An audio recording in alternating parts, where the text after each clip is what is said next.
I have beef with male thriller authors, and I'm in the mood to talk about it today. So does Ellie. Ellie also has beef, huh?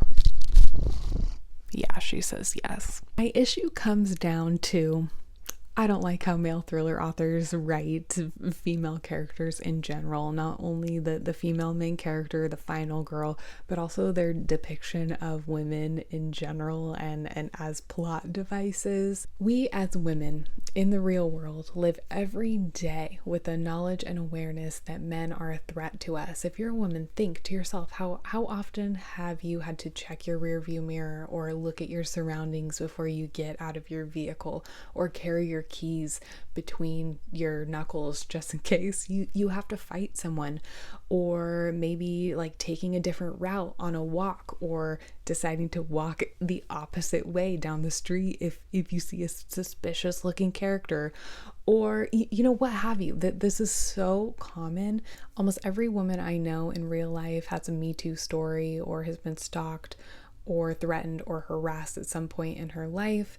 And then we can't ignore the murder statistics, right? Women get murdered by men all the time, every day, every minute, somewhere, whether in a domestic violence situation or what have you. This is something that we are constantly aware of. So when a male horror or thriller author writes from these perspectives and then profits off of them, there's something a little icky to me about that.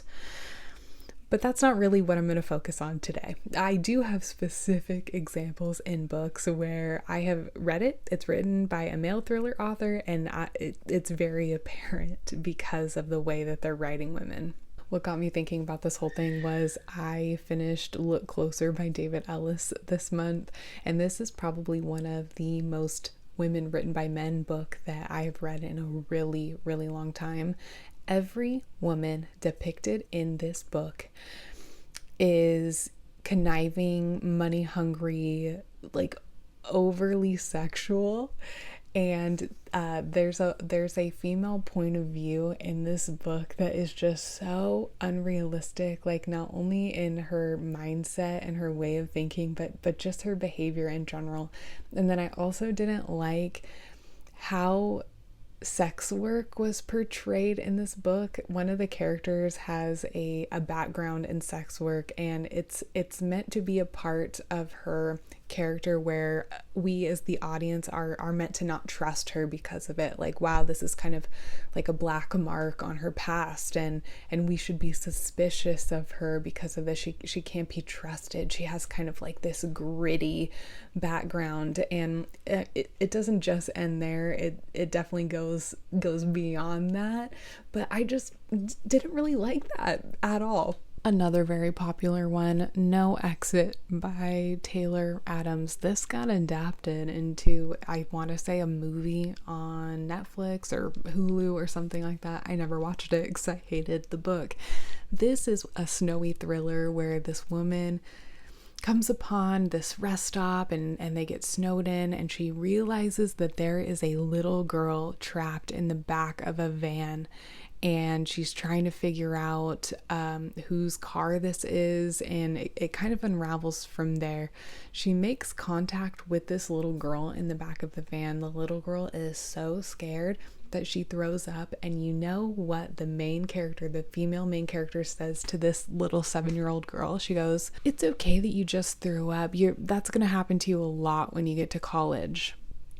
It's been like over a year since I read this book, and that is still shocking to me. No grown woman who sees a child in danger, who has been kidnapped by evil men, who is in the back of a vehicle, who is so scared that she has gotten sick on herself, would say something like that. Oh, it's okay. You don't need to be embarrassed about throwing up, because when you get to college, that's going to happen a lot. So you should just get used to it. What the actual F?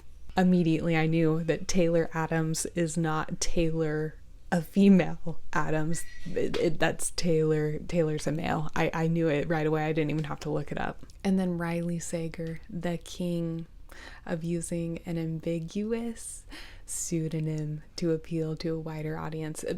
I believe. Why else would he choose the name Riley? I don't know. That's suspicious. Every single book that Riley Sager has written, and they all end up as New York Times bestsellers, they all have female main characters.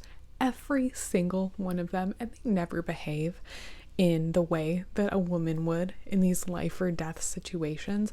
I can't even really point you to a specific example because it's the entire book. It's all of the books on every page. They never make sense to me. They never make rational decisions. It's wild. I used to read a lot of Riley Sager when I first got into thrillers, but then I realized I don't need to read these just because they're popular. They're not good. And then my last example, it's probably one of like the silliest ones, Dark Matter by Blake Crouch. This is more of a sci-fi thriller, but I'm going to include it. This follows a man who's like a Walter White character. He is a genius, but he like lowered himself to work in public education, and this whole sci-fi thing happens. Anyways, he has this wife that is artsy and hot, and they've been together for I think over a decade, and the way that he thinks about her and talks about her is so unrealistic. The sun shines out of her ass all the time. She's hot all the time. Even when she's in sweatpants and has a bun in her hair, he calls it this gorgeous mess on top of her head. It's just so funny to me.